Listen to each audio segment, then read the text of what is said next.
Hello, everyone, and thanks so much for joining us today. I'm Eric Hammond. We're live in Washington, D.C. And today on Firstpost America, it's a busy day as world leaders gather at the UN General Assembly in New York. Meanwhile, tensions continue to escalate between NATO and Russia, and the White House rejects overtures from Caracas. We'll get to these and other stories on the other side of the latest headlines. President Donald Trump makes his high-profile return to the United Nations General Assembly, where world leaders gather for the 80th anniversary of the bloc. The president's plans to hold talks with Ukraine's Volodymyr Zelensky and several leaders from Arab nations. Hong Kong closes schools and grounds flights after Super Typhoon Ragaza barrels towards the financial hub, with officials warning that it could unleash some of the most destructive winds and rains the city has faced in recent years. The Organization for Economic Cooperation and Development says that the global economy is expected to grow faster than previously forecast after managing to absorb the shock of President Donald Trump's tariffs, although the full impact of those measures still remains unclear. Denmark's intelligence agency says that the country is facing a high threat of sabotage after large drones flew over Copenhagen's airport for hours, causing a shutdown. And Sri Lanka jails its immigration chief for 2 years after he pleaded guilty to ignoring court orders in a multi-million-dollar visa outsourcing case. This is the latest instance of the government's anti-corruption crackdown.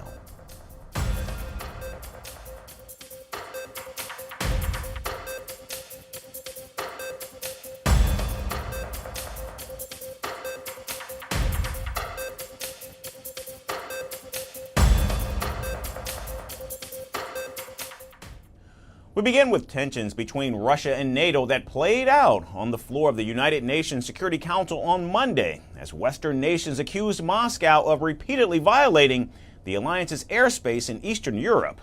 At the meeting, Britain's foreign secretary spoke directly to Moscow, saying that Russia's violations of NATO's airspace are attempts to undermine the territorial integrity of sovereign nations and European security. At best, these latest acts are dangerous and reckless. At worst, they are a deliberate attempt to undermine the territorial integrity of sovereign nations and European security. They risk miscalculation. They open the door to direct armed confrontation between NATO and Russia. NATO's combined strength is unparalleled, and its determination to defend peace and security in Europe is unshakable. Of this, Russia must be in no doubt. She added that Russia's reckless actions risk triggering an armed conflict, that the alliance stands ready to defend its skies and territory if challenged. And to those nations and to all NATO allies, I say, the United Kingdom stands in full solidarity with you at this time and always. And to President Putin, I say, your reckless actions risk a direct armed confrontation between NATO and Russia. Our alliance is defensive, but be under no illusion. We stand ready to take all steps necessary to defend NATO's skies and NATO's territory. We are vigilant and we are resolute. And if we need to confront planes that are operating in NATO airspace without permission, then we will do so. The United Kingdom stands by our friends. Her remarks were echoed by others, including the European Union's foreign policy chief, who said the incidents could not be brushed off as accidents, suggesting instead that they reflected a deliberate strategy by Moscow to test NATO's readiness. It cannot be that Russia accidentally violates 3 times in 2 weeks European airspace. And if it was accidentally, it was a mistake, there has been plenty of time for Russian Federation to apologize and say, sorry, we made a mistake. Instead, we see a pattern. Russia is testing European borders, probing our resolve, undermining the security of the whole of Europe. Russia will continue to provoke as long as we allow it. The United States also joined in with its new envoy to the UN, making his first appearance since taking the post. He said Russia must take steps to reduce tensions rather than inflame them, and he repeated Washington's position that the United States and its allies will defend every inch of NATO territory. The United States stands by our NATO allies in the face of these airspace violations, and I want to take this first opportunity to repeat and to emphasize the United States and our allies will defend every inch of NATO territory. Russia must urgently stop such dangerous behavior. Now, Russia, however, has rejected the accusations outright, saying that there's no evidence to support these claims. Russia's deputy ambassador to the UN dismissed the entire discussion as what he called a theater of the absurdity. Thus, our former European partners, if you want to get hysterical, to ferment, and to continue to levy baseless accusations, go right ahead. But do that without our participation. We do not intend to participate in this theater of absurdity, and you do not need us there. If you want a serious talk about European security, about the fate of our common continent, about how to make it prosperous and safe for everyone, we are ready for, and you know where to find us. I thank you. Meanwhile, Poland delivered one of the most forceful warnings of the day. The country's foreign minister told the council that if another Russian missile or aircraft violated NATO's airspace and was shot down, then Moscow should not expect sympathy or complaints about the wreckage falling on NATO soil. I have only one request to the Russian government. If another missile or aircraft enters our space without permission, deliberately or by mistake, and gets shot down and the wreckage falls on NATO territory, please don't come here to whine about it. You have been warned. Thank you. Separately, Poland's Prime Minister Donald Tusk also made the position clear in Warsaw, saying that any foreign object crossing into Polish skies would be taken down immediately and without debate. You really need to think twice before deciding on actions that could trigger a very acute phase of conflict. That's why we are here, above all, in constant consultation with our allies. We are ready for any decision aimed at destroying objects that might pose a threat to us, for example, Russian fighter jets, if they violate, for example, fly over our territorial waters. But I also need to be absolutely certain, and I won't elaborate on this point, that all allies will treat this in exactly the same way as we do. I need to be absolutely certain that if the conflict enters such a very acute phase, we won't be alone. Treat this in exactly the same way as we do. Now, these recent warnings in the clash at the UN Security Council come after Estonia reported 3 Russian fighter jets had entered its airspace last Friday and remained for 12 minutes before being forced out. Russia rebutted the claims soon after, saying that it was a routine flight path to the Kaliningrad region, which is carried out strictly in accordance with international airspace rules. Several European countries have accused Russia of violating their airspace in the recent weeks, which Moscow has in fact denied. Now, earlier, Romania also said that its radars picked up a Russian drone last week, forcing it to scramble jets. Norway's government on Tuesday said that Russia had violated Norwegian airspace 3 times so far this year. And this month, Poland reported that it had shot down several Russian drones during an aerial attack on Ukraine, marking the first time NATO forces have directly engaged in the conflict since the invasion began back in 2022. Now, NATO's North Atlantic Council held a meeting on Tuesday and said that member countries will employ all necessary military and non-military tools to defend and deter threats coming from Russia. But with Western allies now openly threatening to shoot down Russian aircraft and Moscow refusing to accept any blame, fears grow the back and forth could potentially lead to military confrontation between Moscow and the West. And now to South America, where tensions between the United States and Venezuela have escalated sharply as the White House dismissed a request from Venezuelan President Nicolas Maduro for direct talks with President Trump. The development comes after the Venezuelan leader had sent a letter to President Trump urging him to keep the peace and rejecting allegations that he and his regime are involved in drug trafficking. The Trump administration, however, called the letter full of lies and reiterated that it considers President Maduro's government illegitimate. According to media reports, Maduro has sent a letter to President Trump, but President Trump avoided saying whether he has read it. Did he receive it? We have seen this letter.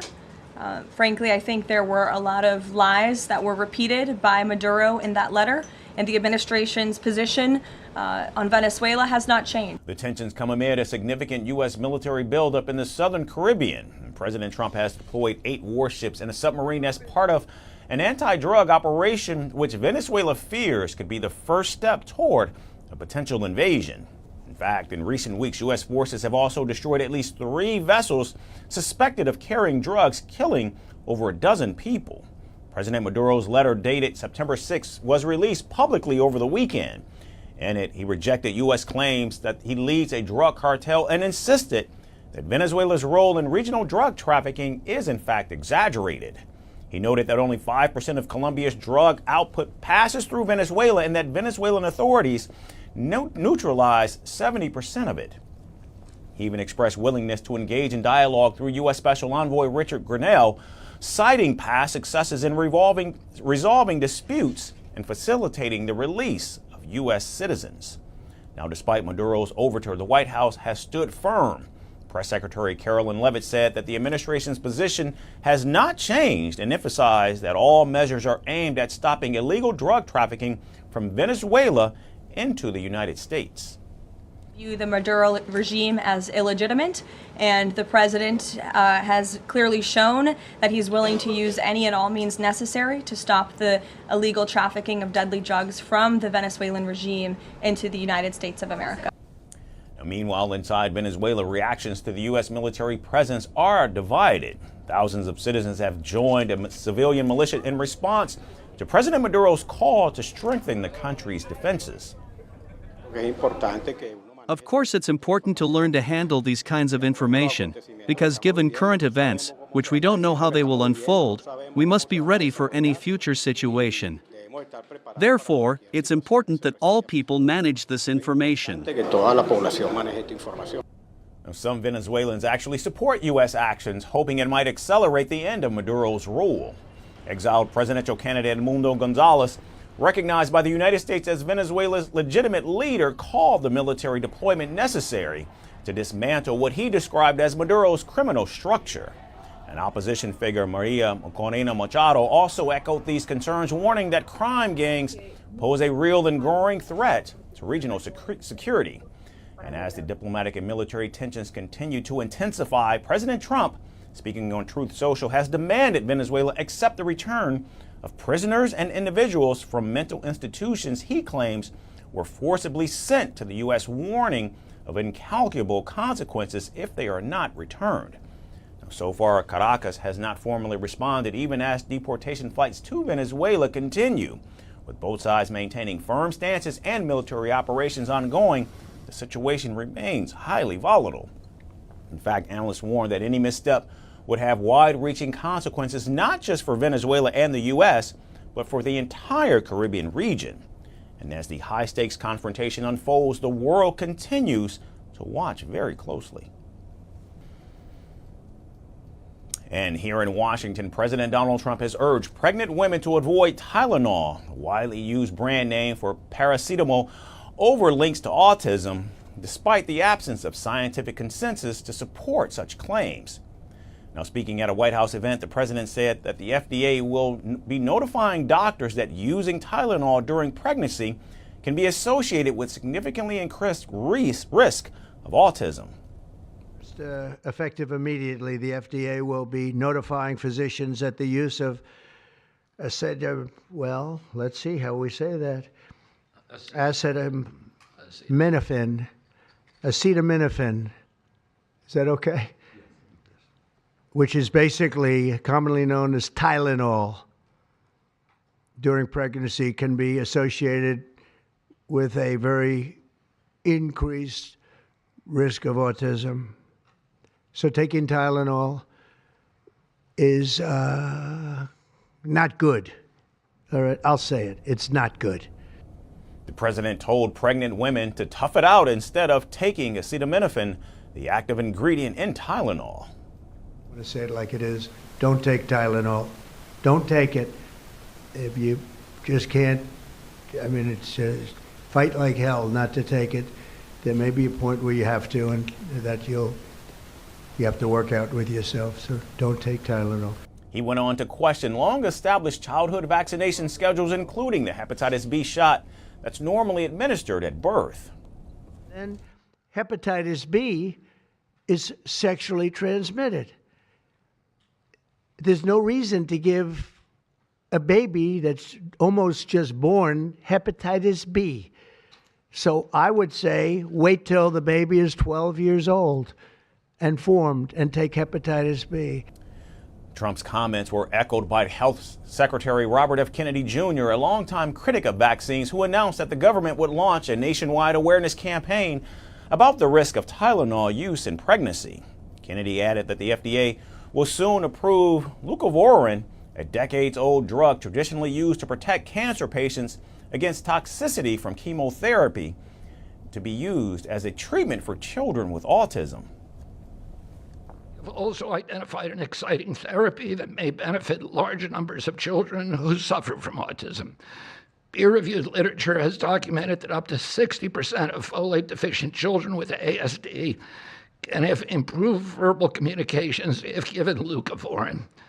I have instructed NIH, FDA, and CMS to help doctors treat children appropriately. Jay will help tell that story, which started with sound science, the kind that restores faith in government.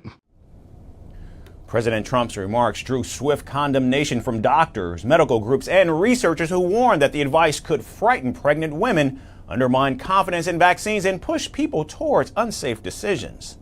I would say we have strong evidence that acetaminophen is not causing autism. It's certainly not the cause of autism. And so to make that sort of statement that nobody should take Tylenol takes away the individualized nature of how we practice medicine and how these medicines are prescribed for families, for the people that they're prescribed for, both during pregnancy and for children. The American Academy of Pediatrics and the American College of Obstetricians and Gynecologists describe paracetamol as one of the few painkillers that's considered safe for pregnant women, especially since alternatives like aspirin can increase the risk of serious pregnancy complications. Now, experts warn that untreated fevers can themselves be dangerous, leading to miscarriage, birth defects, or even high blood pressure. About half of pregnant women worldwide are estimated to take paracetamol, which is sold globally under names such as Panadol and Dimodon, making it one of the most common medicines used during pregnancy. The World Health Organization on Tuesday said that vaccines do not cause autism, adding that the studies that link Tylenol use in pregnancy to autism are in fact inconsistent. In fact, a major peer-reviewed Swedish study published last year involving more than 2 million children found no link between acetamin's exposure in the womb and autism, ADHD, or any other neurodevelopmental disorder. Now, the company that manufactures Tylenol, Kenvue, rebutted Trump's claims in a statement to the BBC, stating there's no credible science linking acetaminophen to autism. Yet, despite repeated assurances from scientists and public health authorities, the president's comments have fueled public confusion and reignited a long-running debate in the political spotlight.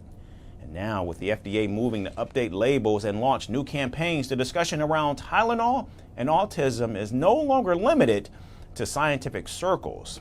In fact, like everything in Washington, it's become a matter of national politics. Former Vice President Kamala Harris is lifting the curtain on some of the biggest moments from the 2024 campaign. In her new memoir, 107 Days, she reveals she considered Pete Buttigieg as her running mate, but decided against it. And now, Buttigieg, reacting to the news, said voters care more about what politicians do than who they are. And as for Biden, she admits she had a responsibility to urge him not to run in 2024, a decision she now regrets. Harris is also back in the headlines for a new endorsement backing Democrat Zohran Mamdani in the New York City mayoral race. Here's more from her latest book. Since leaving office, I've spent a lot of time reflecting. In her new memoir, 107 Days, former Vice President Kamala Harris opens a window into the whirlwind of decisions that define the 2024 Democratic presidential race. Among the most eye-catching revelations is that Harris initially considered Pete Buttigieg as her running mate, but ultimately stepped back, fearing the electorate might not be ready for a ticket featuring a black woman and a gay man. Harris described Buttigieg as an ideal partner. If I were a straight white man, writing that the stakes were immense. We were already asking a lot of America to accept a woman married to a Jewish man, she reflected. She admitted that part of her wanted to say, let's just do it, but caution prevailed. It wasn't about any prejudice on my part, but we had such a short period of time and the stakes were so high. I think Pete is a phenomenal public servant, and I think America is and would be ready for that. But when I had to make that decision with 2 weeks to go, maybe I was being too cautious. Maybe I was. But that's the decision I made. Then, in response to Harris, Pete Buttigieg told Politico that he was surprised by the revelation, emphasizing that voters judge politicians on their work and impact, not identity. My experience in politics has been that the way you earn trust with voters is based mostly on what they think you're going to do for their lives, not on categories. In her memoir, Harris also reflected on former President Joe Biden's decision to run for re-election, calling it reckless in retrospect. While she wasn't worried about Biden's ability to govern, she cited concerns about his campaign effectiveness, noting verbal stumbles and a debate performance that made him appear frail. She admitted she could have urged him not to run, but feared it would seem self-serving. It's because I realized that I have and had a certain responsibility that I should have followed through on. And so when I talk about the recklessness, as much as anything, I'm talking about myself. Harris also offered glimpses into her ongoing political engagement. She declined to run for California governor and said a potential 2028 presidential bid is not my focus right now. She supported Governor Gavin Newsom's plan to redraw congressional districts to counter Republican strategies and criticized corporate leaders for failing to safeguard democracy. Harris also weighed in on current races, becoming the highest-profile Democrat to publicly support Zohran Mamdani in New York City's mayoral contest. Look, as far as I'm concerned, he's the Democratic nominee, and he should be supported. She emphasized that local leaders across the country, from Mobile, Alabama, to New Orleans, deserve attention. Her support comes amid a split in the Democratic Party, with figures like Chuck Schumer and Hakeem Jeffries declining to weigh in on Mamdani's candidacy. Harris also criticized President Donald Trump, calling him a tyrant and comparing his tactics to authoritarian regimes. She praised citizen-led accountability, including the reinstatement of talk show host Jimmy Kimmel, as a reminder of public influence over politics. In the end, Harris's memoir and interviews paint a candid picture of the dilemmas, calculations, and risks behind the 2024 campaign, from the ticket she might have built with Buttigieg to the choices surrounding Biden's re-election.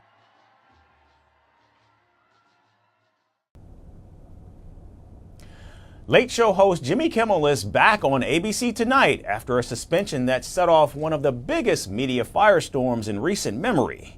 He was pulled off the air last week after remarks surrounding the alleged killer of Charlie Kirk. Now, after days of tense negotiations with Disney, Kimmel is returning, and he's reportedly promising to address the controversy head-on. And like all things with late night, the viewers will have no idea what to expect or even how to react. Here's more on the story.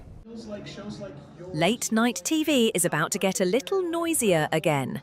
After a whirlwind week that saw him yanked off the air, slammed by Trump allies, and backed by Hollywood heavyweights, Jimmy Kimmel is set to return to ABC on September 23rd. He has been the host of the show since 2003.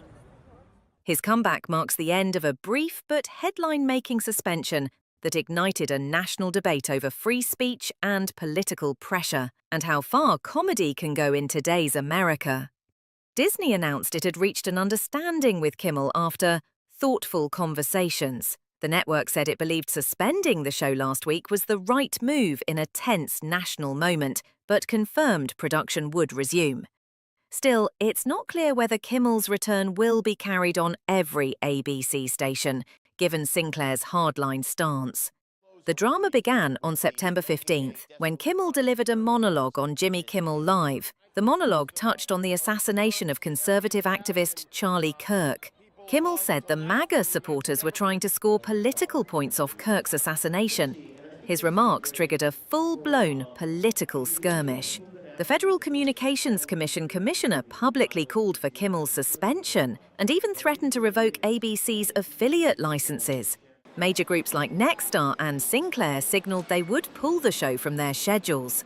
On September 17th, Kimmel's show was taken off the air.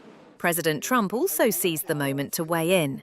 Well, Jimmy Kimmel was fired because he had bad ratings more than anything else, and he said a horrible thing about a great gentleman known as Charlie Kirk. And Jimmy Kimmel is not a talented person. He had very bad ratings, and they should have fired him a long time ago. So, you can call that free speech or not. He was fired for lack of talent. The fallout was immediate, as Kimmel wasn't without allies. Protests outside Disney offices in New York, Burbank, and even outside Kimmel's Hollywood theater underscored how deeply the episode had divided audiences. That we will not accept. That we will not accept. The U.S. out of Washington, D.C. Over 400 prominent artists, including Tom Hanks, Meryl Streep, and Jennifer Aniston, signed an ACLU-organized letter defending him. They argued that punishing comedians for political commentary set a dangerous precedent for free expression. The biggest threat to their power is Jimmy Kimmel's making fun of Trump's new ballroom. Boo! Really, that's what keeps them up at late night? Not inflation, not climate collapse, not people unable to afford rent, but Jimmy Kimmel's telling a monologue about Trump's new toys like a ballroom. It would be hilarious if it wasn't terrifying. Because what just happened isn't about one guy losing a show.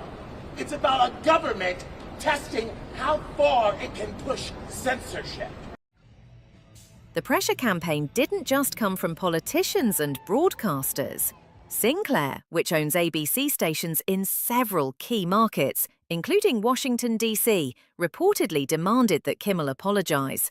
They also reportedly asked him to meet with company representatives and even make a donation to Turning Point USA, the conservative organization Kirk founded, before restoring his show. Kimmel, who employs between 200 and 250 staff on his show, is expected to address the controversy head-on in Tuesday's opening monologue. For now, his return ensures that late-night television, already a battleground for politics, culture, and free speech, remains one of the most scrutinized spaces in America. Excuse us. Hi, guys. That's going to do it for us today here on First Post America. We thank all of you for watching, and we look forward to seeing you right back here again tomorrow. Thanks, everyone.